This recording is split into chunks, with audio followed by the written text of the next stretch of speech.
नमस्कार दोस्तों, मैं Parasnath life high study IAS में आपका स्वागत है।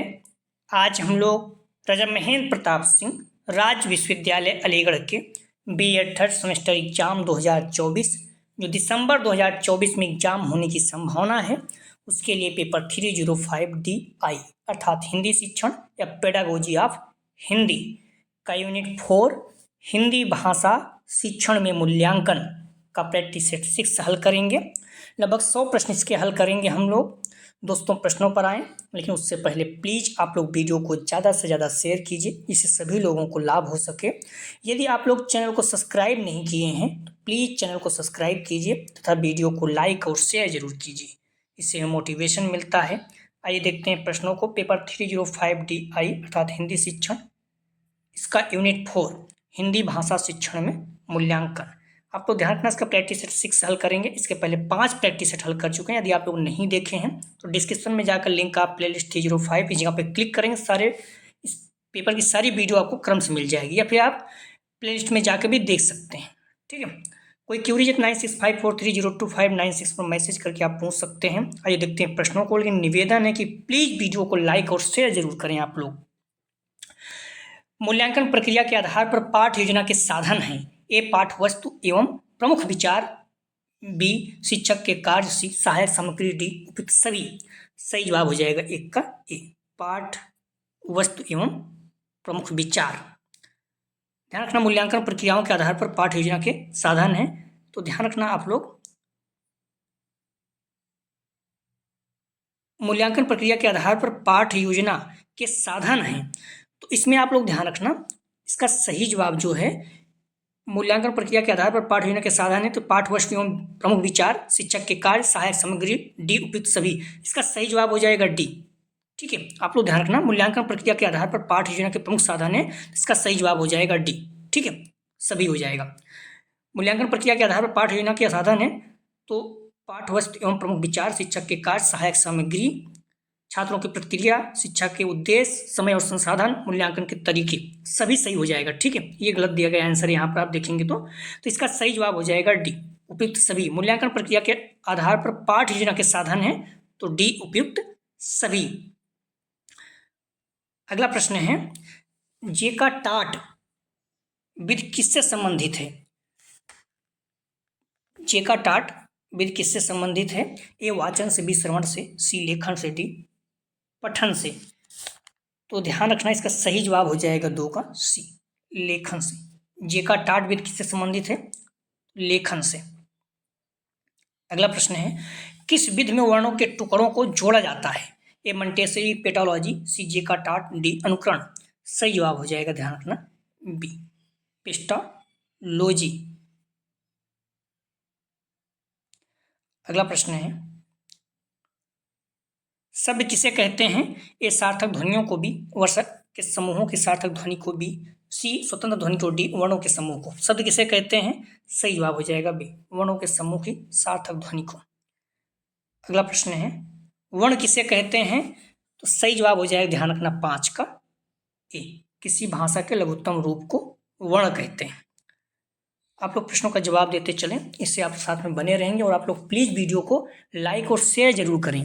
कॉलेज ग्रुप या जो भी चीज़ें हैं, जो बच्चे बीएड कर रहे हैं, सभी लोगों को, आपको पता है सीमित बच्चे हैं और एक सब्जेक्ट होता है पेडागोजी, तो एक सेपरेट होता है, कोई 2 ही विषय रखते हैं, तो बच्चे कम रहते हैं सब विषय अलग अलग। ठीक है, तो निवेदन है कि प्लीज़ आप लोग लाइक शेयर जरूर करें। बाकी सारे जितना पेडागोजी किसी भी सब्जेक्ट का आप हो, आप किसी भी देख सकते हो, उसको फायदा आपको होगा।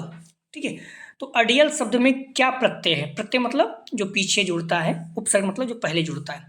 तो इयाल, इयल, इयल, इयल। तो अड़ियल शब्द में क्या प्रत्यय है? सही जवाब हो जाएगा बी, इयल।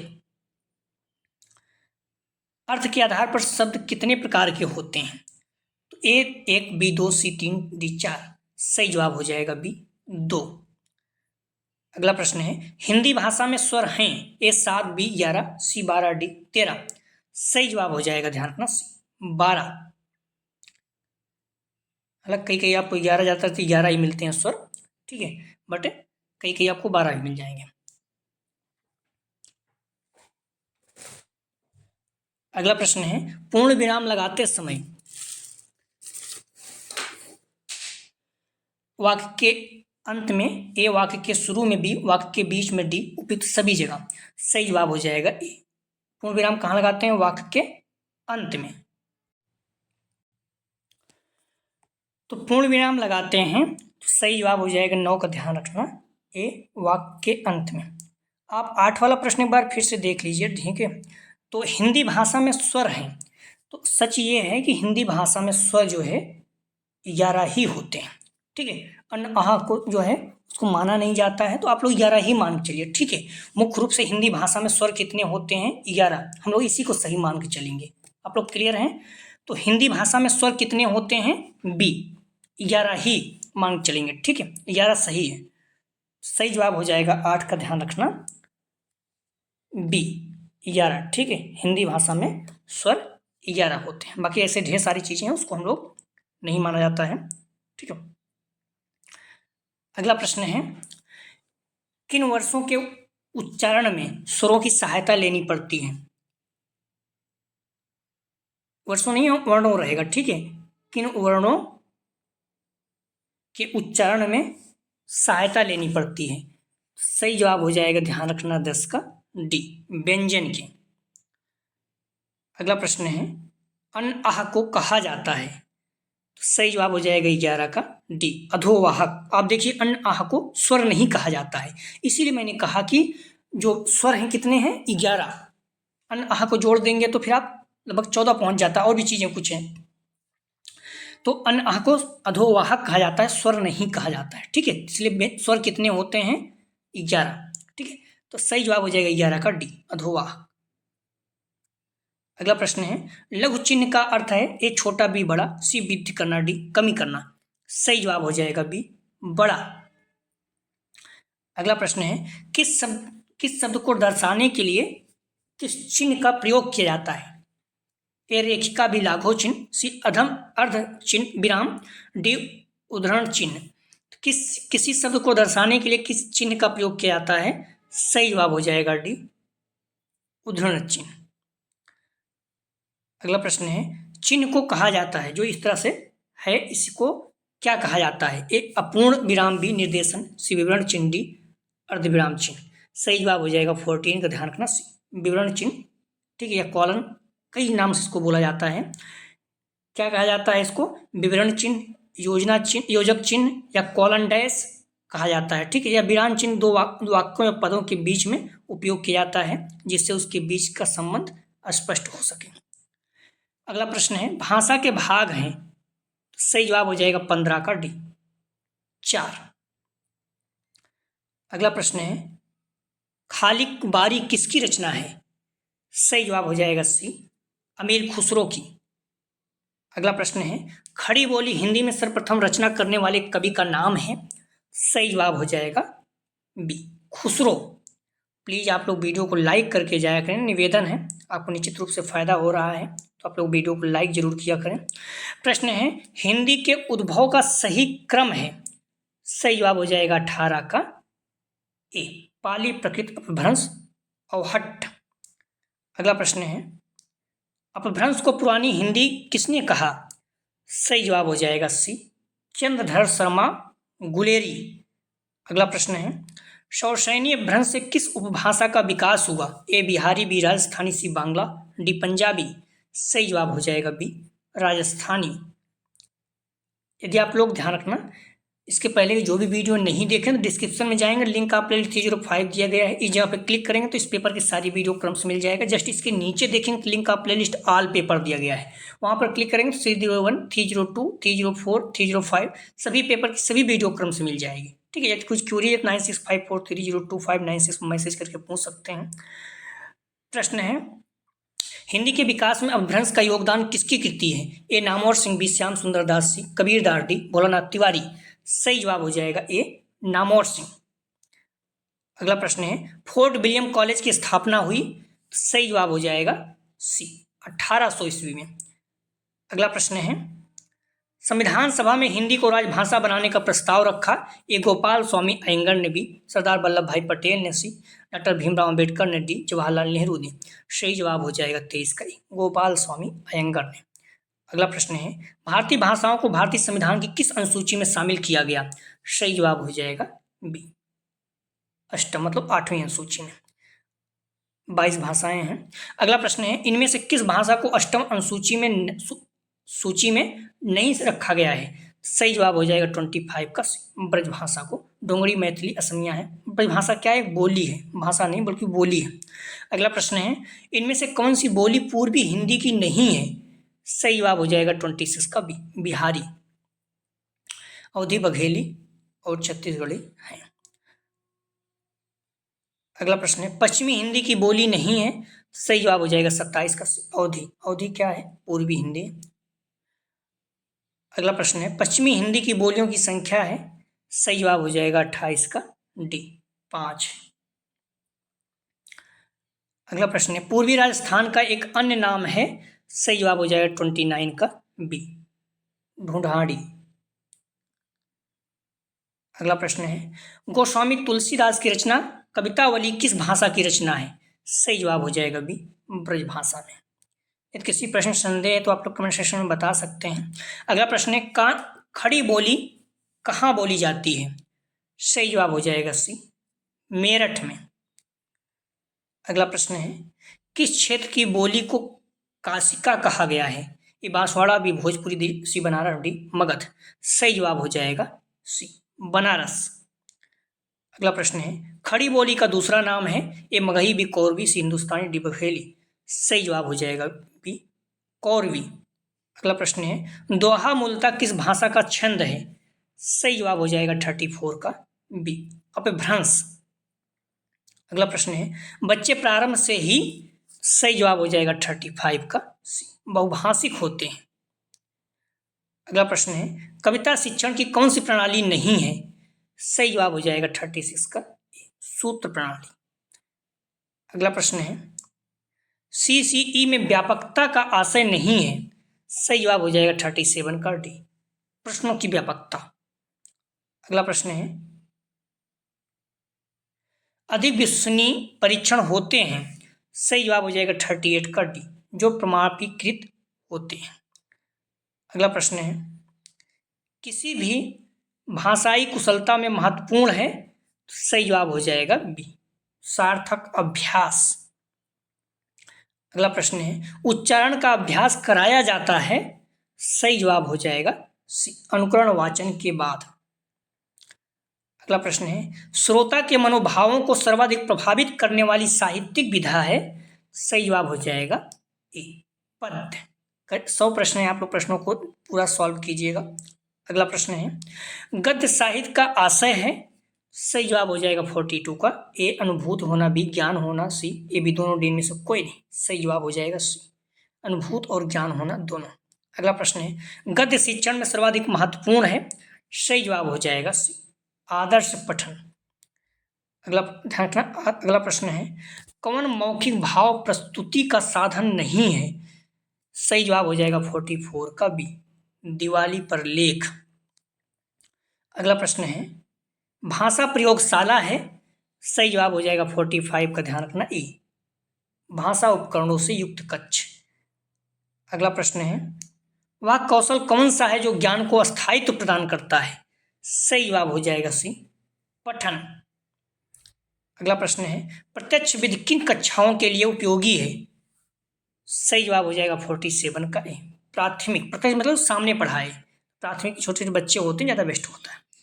अगला प्रश्न है शिक्षा सर्वश्रेष्ठ धन है क्योंकि ए, इसे कोई चुरा नहीं सकता, बी इसे कोई छीन नहीं सकता, सी इसे जितना बांटा जाएगा उतना ही यह बढ़ेगा, डी उपयुक्त सभी। सही जवाब हो जाएगा डी, उपयुक्त सभी। अगला प्रश्न है अध्यापक के लिए सबसे मूल्यवान है? सही जवाब हो जाएगा 49 का सी, छात्रों का विश्वास। अगला प्रश्न है शिक्षा के प्रचार एवं प्रसार से ए, लोकतंत्र मजबूत होता है, बी आत्मविश्वास में कमी आती है, सी आर्थिक विकास की दर बढ़ती है, डी उपयुक्त सभी। सही जवाब हो जाएगा डी, उपयुक्त सभी। अगला प्रश्न है किसने कहा सीखना आदतों, ज्ञान एवं दृष्टिकोण का अधिग्रहण है? सही जवाब हो जाएगा, ध्यान रखना, डी क्रो एवं क्रो ने। अगला प्रश्न है कौन शिक्षण के चरण नहीं है? सही जवाब हो जाएगा सी, इंफ्राएक्टिव फेज। अगला प्रश्न है, कौन शिक्षण के पूर्ण सक्रिय चरण की गतिविधि है?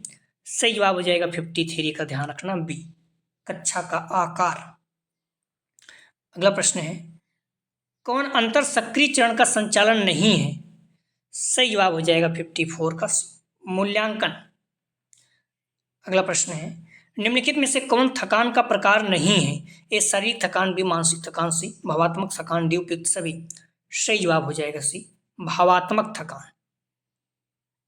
अगला प्रश्न है, ई लर्निंग क्या है? सही जवाब हो जाएगा ए, इलेक्ट्रॉनिक लर्निंग। अगला प्रश्न है, निम्नलिखित में से अनुदेशन उद्देश्य के वांछित परिणाम है? सही जवाब हो जाएगा 57 का ए, शिक्षक व शिक्षण। अगला प्रश्न है, प्राथमिक स्तर पर मातृभाषाओं को पढ़ाना बेहतर है क्योंकि ए इससे बच्चे में आत्मविश्वास विकसित होता है, बी या सीखने को आसान बनाता है, सी या बौद्धिक विकास में सहायक है, डी उपयुक्त सभी। सही जवाब हो जाएगा 58 का डी, उपयुक्त सभी। अगला प्रश्न है, अमन का राग के लेखक हैं? सही जवाब हो जाएगा 59 का सी, शमशेर बहादुर सिंह। अगला प्रश्न है, या किस तरह का व्यंजन है? सही जवाब हो जाएगा सी, अंतस्थ व्यंजन या। अगला प्रश्न है, दुश्चरित में उपसर्ग है? उपसर्ग मतलब जो पहले लगता हो, प्रत्यय मतलब जो पीछे लगता हो। सही जवाब हो जाएगा 61 का बी, दुस। अगला प्रश्न है, हिंदी भाषा के सतत एवं व्यापक मूल्यांकन में कौन सा अधिक सहायक नहीं है? सही जवाब हो जाएगा 62 का बी, बातचीत। अगला प्रश्न है, पाठ पढ़कर बच्चों के प्रश्न बनवाने से? सही जवाब हो जाएगा 63 का सी, बच्चों ने पाठ को कितनी गहराई से समझा है। अगला प्रश्न है, भाषा की कक्षा का माहौल कैसा होना चाहिए? सही जवाब हो जाएगा सी, जहां बच्चों को उनकी बात कहने व सुनने का अधिक अवसर मिले। अगला प्रश्न है, ग्रहणात्मक कौशल में शामिल है? सही जवाब हो जाएगा 65 का ए, सुनना पढ़ना। अगला प्रश्न है, प्राथमिक स्तर पर बालक किस प्रकार की कविताएं पसंद करते हैं? सही जवाब हो जाएगा 66 का बी, जो अनिवार्य रूप से राजा रानी से जुड़ी हों। अगला प्रश्न है, एक समावेशी कक्षा में भाषा शिक्षण की समस्या है? सही जवाब हो जाएगा 67 का सी, उपयुक्त भाषा परिवेश का निर्माण न हो पाना। अगला प्रश्न है, भाषा के अभिव्यक्तात्मक कौशल हैं? सही जवाब हो जाएगा 68 का ए, बोलना और लिखना। अगला प्रश्न है, पाठ में दिए गए चित्रों का उद्देश्य होता है? सही जवाब हो जाएगा सी, चित्र अमूर्त संकल्पनाओं को समझने में सहायता देते हैं। अगला प्रश्न है, गृह कार्य के बारे में कौन सा कथन उचित है? सही जवाब हो जाएगा सी, गृह कार्य देना अति आवश्यक है। अगला प्रश्न है, भाषा शिक्षण में पाठ पुस्तक है? सही जवाब हो जाएगा बी, साधन। अगला प्रश्न है, बोलना कौशल में महत्वपूर्ण है? सही जवाब हो जाएगा ए, स्पष्ट एवं शुद्ध उच्चारण। अगला प्रश्न है, प्राथमिक स्तर पर छात्रों को अक्षर ज्ञान कराने में कौन सी विधि सहायक नहीं है? सही जवाब हो जाएगा डी, चित्र वर्णन विधि। अगला प्रश्न है, कौन सा वर्ण मूर्धन्य है? सही जवाब हो जाएगा 74 का सी, ट। अगला प्रश्न है, कौन सा शब्द कृदंत है? सही जवाब हो जाएगा 75 का बी, मिठास। अगला प्रश्न है, रूढ़ शब्द है? सही जवाब हो जाएगा 76 का सी, जलज। अगला प्रश्न है, नवीन विकसित ध्वनियां हैं? सही जवाब हो जाएगा बी, ए ओ। अगला प्रश्न है, विश्लेषण है? सही जवाब हो जाएगा सी, रचयिता। अगला प्रश्न है, हिंदी में मूलतः वर्णों की संख्या है? सही जवाब हो जाएगा ध्यान का 79 का डी, 53 लगभग, कई कम ज़्यादा हो सकता है। अगला प्रश्न है, किस पुस्तक में सर्वप्रथम हिंदी का उल्लेख हुआ? सही जवाब हो जाएगा 80 का ए, महाभारत में। करीब 100 प्रश्न, आप प्रश्नों को पूरा देखिएगा। अगला प्रश्न है, हिंदी में कुल प्रत्ययों की संख्या है? सही जवाब हो जाएगा ए, 28। अगला प्रश्न है, डायरी लेखन विद्यार्थियों की सहायता करता है? सही जवाब हो जाएगा ए, अपने अधिगम पर चिंतन करने में। अगला प्रश्न है, भाषा प्रयोग की कुशलता संभव है? सही जवाब हो जाएगा 83 का सी, भाषा प्रयोग से। अगला प्रश्न है, नाटक का संबंध किस ज्ञानेंद्रिय से है? सही जवाब हो जाएगा डी, आंख से। अगला प्रश्न है, पोर्टफोलियो डॉट डॉट में मदद करता है? सही जवाब हो जाएगा सी, क्रमिक प्रगति का आकलन करने में। अगला प्रश्न है, वाक्यों में अनुभूति और संवेगों की अभिव्यक्ति की जानकारी मिलती है? सही जवाब हो जाएगा 86 का सी, अनुतान से। ध्यान रखना, तो 86 का सही जवाब है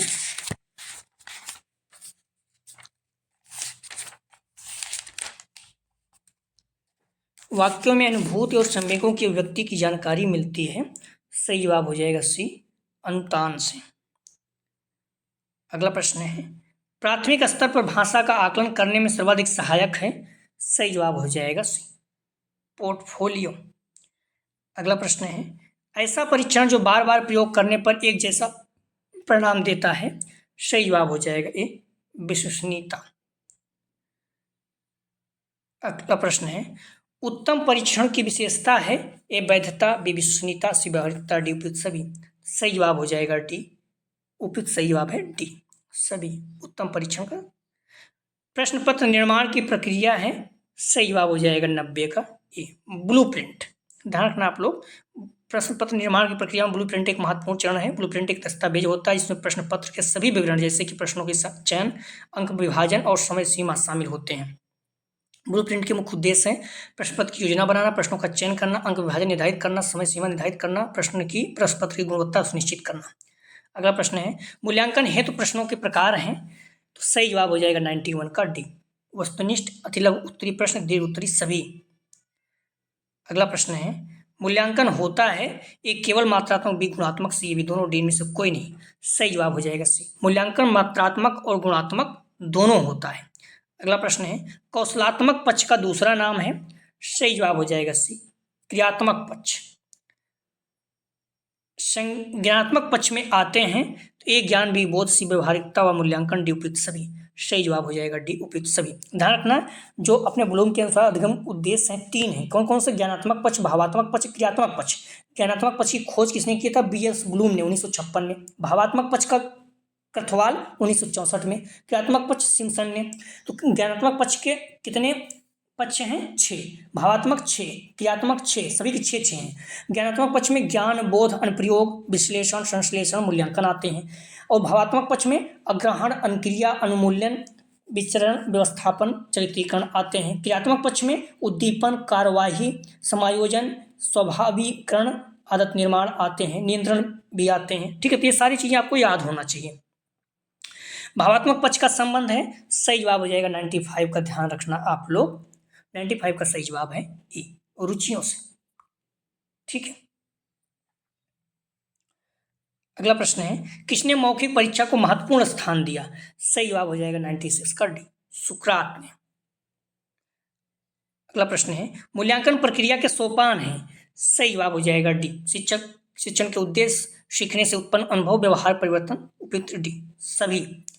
अगला प्रश्न है, मापन प्लस मूल्य निर्माण है? तो सही जवाब हो जाएगा, ध्यान रखना ए, मूल्यांकन। मापन प्लस मूल्य मूल्यांकन है। अगला प्रश्न है, निदान शब्द का प्रयोग किया जाता है? सही जवाब हो जाएगा ए, मापन में। अगला प्रश्न है, नवाचार वह विचार है जिसकी प्रतीति व्यक्ति नवीन विचार के रूप में करे या कथन है? सही जवाब हो जाएगा ए, E.M. रोजर्स का।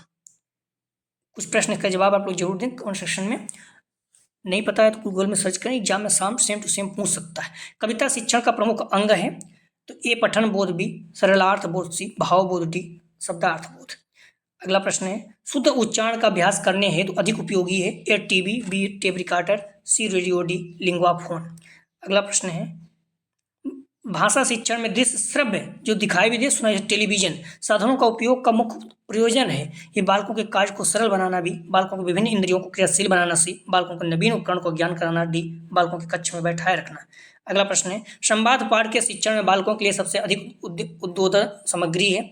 ये मौखिक उदाहरण, बी श्यामपट्ट कार्य, सी प्रतिरूप चित्रण, डी टेप रिकॉर्डर। अगला प्रश्न है, हिंदी भाषा में मूल्यांकन का प्रयोजन है? ये भाषा के प्रति रुचि उत्पन्न करना, भी लिपि का सही ज्ञान होना, सी विषय ज्ञान की जांच करना, डी अगली कक्षा में क्रमोन्नत करना। इन प्रश्नों का जवाब जरूर दें। यदि आप लोग नहीं देखें वीडियो, डिस्क्रिप्शन में जाएंगे, इस जगह पे क्लिक करेंगे तो इस पेपर की सारी वीडियो को क्रम में प्ले लिस्ट में जाकर देख, कोई क्यूरी 9654302596 पर आप देख सकते हैं। कोशिश करेंगे हम लोग अगला फुल प्रैक्टिस 7 हल करने का, ठीक है। उसके बाद फिर देखेंगे कौन सा हल करते हैं। कोशिश करेंगे हम लोग पहला 305A विज्ञान शिक्षण फर्स्ट, भौतिक और रसायन विज्ञान। तो प्लीज़ आप लोग वीडियो को लाइक और शेयर जरूर करें, जिससे सभी लोगों को लाभ हो सके। वीडियो देखने के लिए धन्यवाद दोस्तों।